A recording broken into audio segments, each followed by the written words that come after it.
Major Kira is in labor. Miles and Keiko O'Brien start their own percussion band. And Odo is a father. Kinda. Hey everybody, welcome to the Seventh Rule with Sirach Lofton. Odo is a father. That's clever. Very nice. Thanks. My name is Ryan T. Huss. What's up, everybody? And today we are doing a review of Deep Space Nine, Season 5, Episode 12, The Begotten, written by Renee Echevarria. I never know if it's where the accent is on that one. And it's directed by... I think you're saying you're right, but he always gives us the American pronunciation, Echevarria. I think that's what we would say, but okay. I think you're pronouncing it the way it's supposed to be, the ethnic translation. We heard our guest, Jack Trevino, call him Renee Echevarria, and being that, he's probably right, so maybe we just call them both. I don't know. Speaking of which, directed by Jesus Salvador Trevino. Speaking of Jack Trevino, this guy's got the same last name. I don't know if they're related in any way. Very good segue. This was January 27th, 1997, after a 2-week hiatus, it seems. How are you today? I'm doing well. I'm looking up Jesus Salvador Trevino to see his face, to see if I recognize his face. Yeah, see if he's done anything else. Yeah. Any other episodes. I do remember his face, yes. Seems here that he's really involved with the Chicano movement. Nice. So he's been really active, and that's another thing about DS9 is like even the directors they made their directors diverse. We talked to many different directors who got a chance to showcase their thing. And in this case, we have somebody, I believe it was a Mexican American. So kudos to Deep Space Nine for staying true to their diversity. Totally.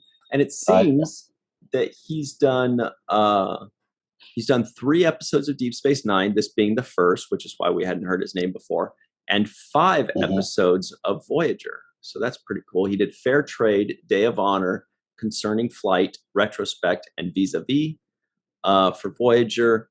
And for Deep Space Nine, he did The Begotten, Sons and Daughters, and The Reckoning. So, The Reckoning. Let's see if he did any Enterprise. No Enterprise, though.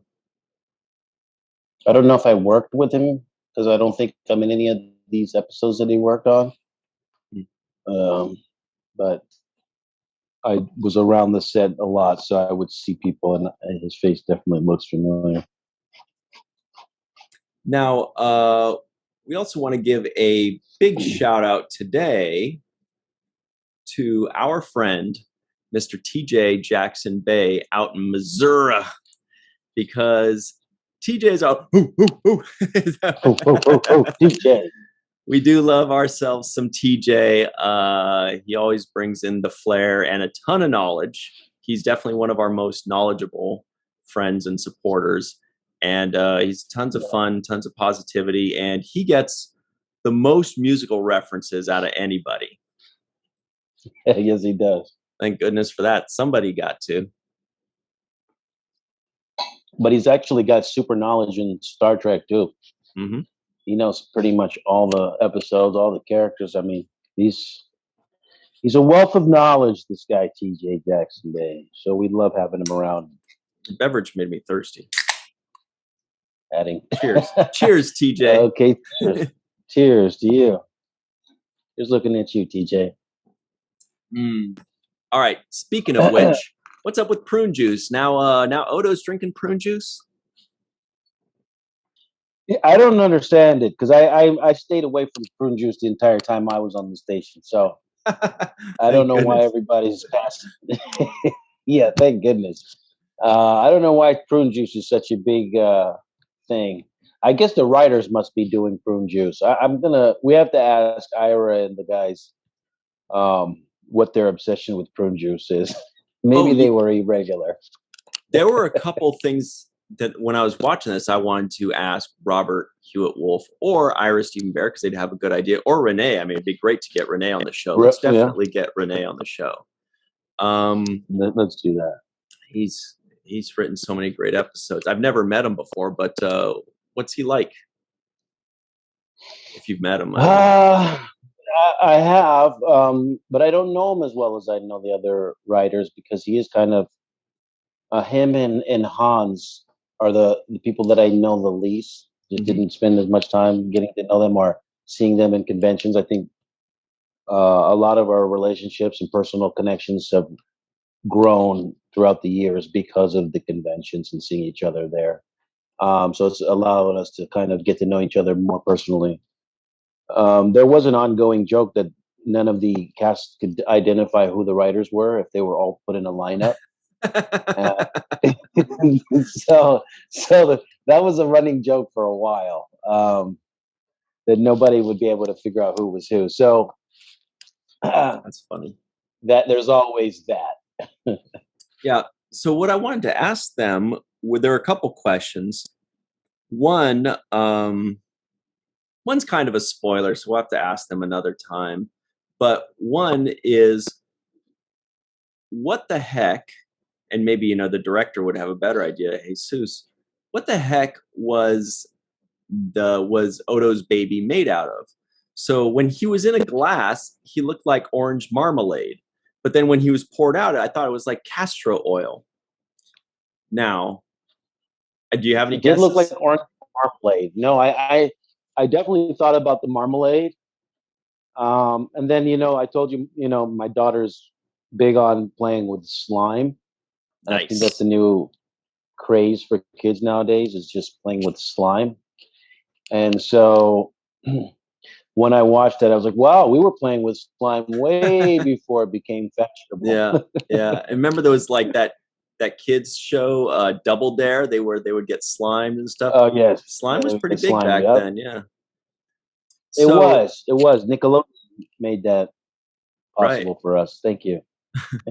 Now, luckily, right before we record the show, our good friend, shout out to Eve England out in Wales, who messaged us and actually told us what it's made of, which is great. It's made out of, let me check notes, Murphy's Oil Soap. That is what it was, Murphy's Oil Soap. Because I was kind of watching, it's obviously something very viscous, but they had to have something that sticks together, but that doesn't stick to the container, because otherwise and it needs to be able to pour out quickly, but still stay, cohesive. So Murphy's Oil Soap, whatever the hell that is, that's what it was. Murphy's Oil Soap, I think it's for wood. But I had no idea. I was a little bit curious about that. And when I was watching some of the scenes where he's playing with the slime, or the slime. Playing with it. I was thinking to myself, because there was a moment there where he was pouring it out. And I was thinking, like, if he doesn't get it all out and there's like residual, like, have you just lost part of the person, right? Yes. The entity. I saw the same thing. And I was fixated on that glass jar when he was doing that. I'm like, there's still some in there. That's why he's growing. That's why it's growing so slowly. Is because they're leaving his fingers over here. There's an ear over there. Every time they pour him into a new bowl or something, he loses about 1% or 2% of his body mass. And so I'm just thinking, like, I was thinking, when you make pancakes or something and you mix up all the batter and then you try to scrape it down. Yeah. I was like, he needs a scraper. Odo needs like some kind of scooper scraper thing so he can get it all out. Like a wooden spoon or something. Like a wooden spoon. We'll take a plastic scraper. Anything that would just get it all out. Or like a finger. He could do one of these things where he does the finger that would have worked perfectly. And then it would have made the thing go away in my head. I would have said, oh, there's just like pancake batter or cookie dough. So I thought that was funny, and I couldn't get it out of my head. Every time I would see him play with it, I would think exactly what we're talking about, like how much of his mass is being lost in the transfer every time. And that's only because they had to use some substance, obviously. And if it's a liquid, then you're going to get residue. You're going to get that sticky, whatever it is. I think they did their best job to kind of work around it. They didn't really mention it, but it was in the back of my head. It clearly was in the back of yours. Yeah. Yeah. So Murphy's oil soap. It was either that or they would have to do VFX for it, which is what they've done in the past with the changelings, when they're moving around and stuff. And maybe in this case, that might have been better because then there wouldn't be that, it wouldn't look quite as real, but at least we wouldn't be like watching them, kill that poor baby bit by bit. Yeah, it is a wood soap. I'm looking at it here. It is something you use for cleaning up your wood furniture. I'm pretty sure they made it thicker. I don't know if they added something to the Murphy's to just make it a little bit more thick in its consistency, because usually it's like really liquidy. And that when there were moments when he was pouring it, it kind of clumped together. There were like clumps of it together. But that's just a little nitpick. It's not pertinent to the story. Did someone say nitpick? So before we get too deep into the story, which really had it was a very, there weren't a ton of twists and turns in this story. It was, a pretty straight through line. But one thing I want to mention is that there was a Eurydian mentioned by Quark. He says, a Eurydian I've been dealing with sold me something that might interest you. That's when he had the baby in a jar or whatever it was. And Eurydian is one of my favorite aliens, kind of like Bolians. So whenever I see one or hear about one, my ears perk up. They are, Saraka, you've seen them once or twice in the background. They're like a prune face, like a super wrinkly prune face. And what they are, I believe, and they've kind of got like a bisected forehead. And what they are, I believe, is like information smugglers. So they're, professional gossipers, I guess. Eurydians, professional gossipers of the galaxy. But anyway, I like them a lot. They have do they deal in smuggling stuff, huh? Yeah, smuggling information. It's kind of their thing. Okay. Yeah, watch. I'll pull one up super quick. For everybody that doesn't know what a Eurydian is, you're about to find out. These guys. So these are the guys, you see them every once in a while. They're usually in the background or they're in Quark's bar. They have like information to give somebody. Sometimes they have hair, which is not to be confused, ladies and gentlemen, with Eurydians. Those are different race. Kinda, they're pretty similar. All right. So that's who sold Quark the founder, right? Mm-hmm. I also had a couple. No, go ahead. No, go ahead. I'm going to let you. I was just saying. We'll get started. Also had a couple false starts on NAMs today. They mentioned Dr. Mora. So I was like, ooh, Dr. Mora, NAM. And then he showed up. And then they mentioned Shakar. And I'm like, whoa, another one for Shakar. Boy, he gets a lot of Shakar, NAMs. Yeah. And then he pops in. I'm like, okay, no NAMs today. I didn't I guess Worf. Yeah, I didn't see it either. I thought Shakar was going to be one too. You're right. Maybe Worf. What was the Worf NAM. reference? Was he twice? Once when they mentioned the prune juice, I believe, and then once right after when Bashir recommended Worf's morning exercise class to Odo.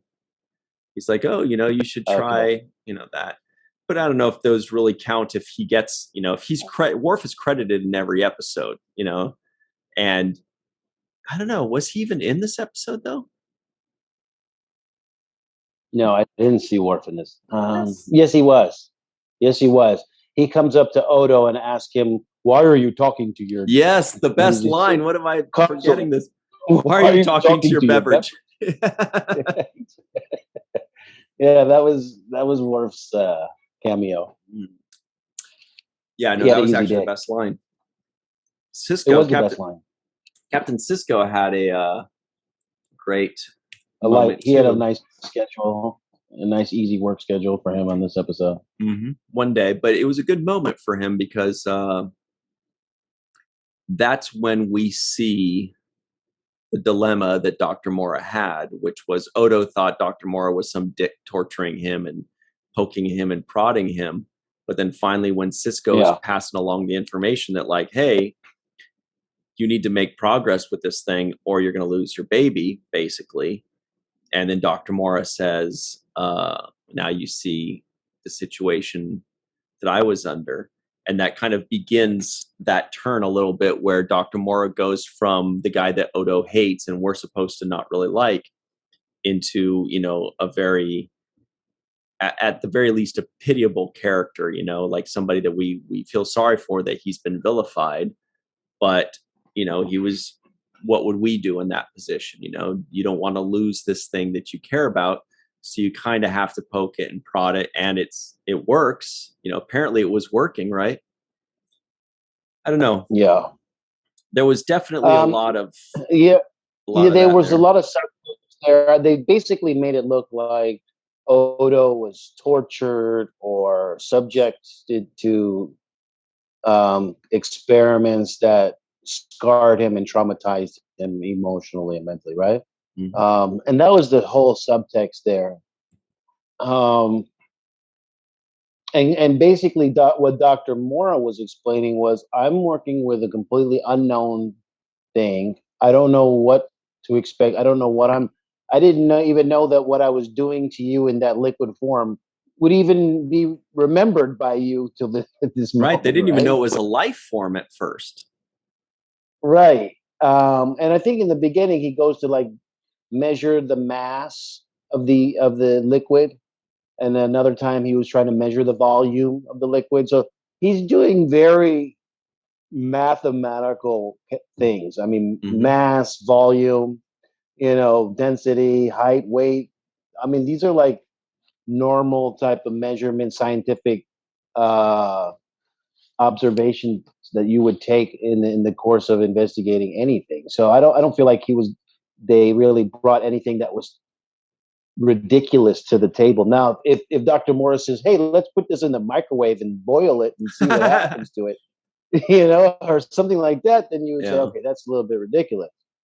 But measuring how much it weighs, you know, like, I don't see how that could trigger Odo to say, this is ridiculous. How dare you? Yeah, how dare you take a picture of it, a photograph. It's like, all right. So yeah, it was hard for me to feel the same kind of way that Odo was feeling about Dr. Mora. I didn't really buy it that he was this Dr. Mengele type of ruthless person who had no regard for whatever he was doing. I just couldn't. They didn't sell me on that, actually. Right, because he wasn't doing the things to the baby that he did to Odo. Like, he was definitely put Odo through more than Odo was willing to put the baby through. You know, like they said, it was like a little shock, you know, in that bowl. And actually that shock, that bowl idea, I thought was kind of the best idea. It was really interesting where they said, look, basically the outside of this bowl, or the outside of this, you know, curved plate, has a slight shock, but the middle doesn't. And let's see how long it takes for this goo to figure out the middle doesn't, and then to move itself into the middle. And I thought they also did a good job of explaining the mentality of the life form, because I was able to put myself in that baby's mindset because of the way they described it well. Like when they said, look, it's just happy to just relax and sit there and be goo. That is the easiest state. That is its relaxed state, like lying down, like laying in bed, you know, or whatever. And there are now these outside forces trying to tell the baby, hey, do this shape or do that shape. but that's not its natural state, and it's difficult, and it's work, and the baby doesn't want to do that. It doesn't feel natural to it.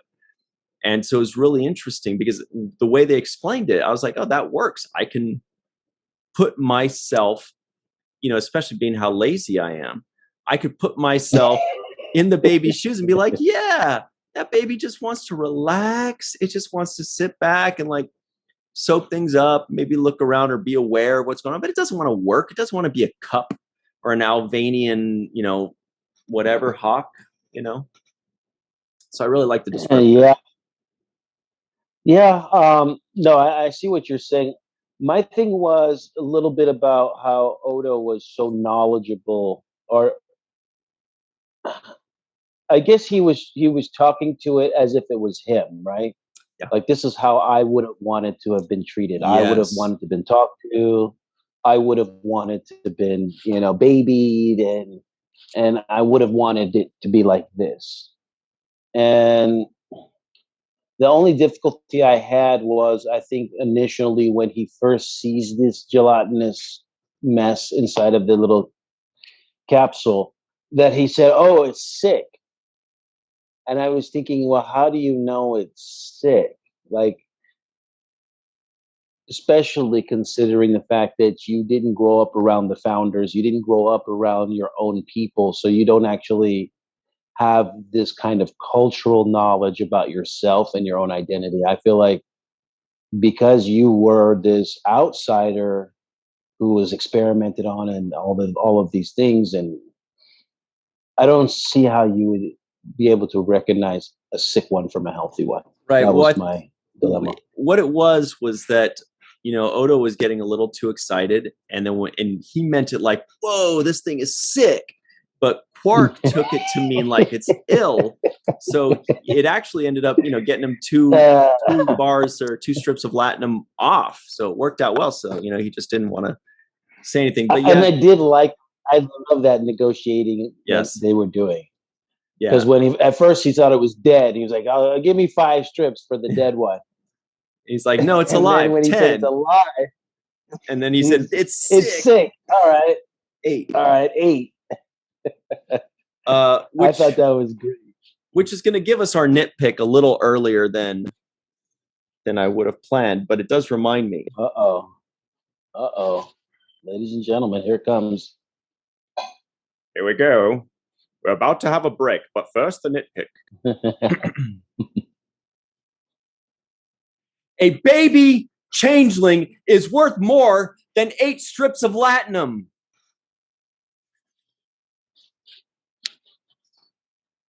I mean, that's I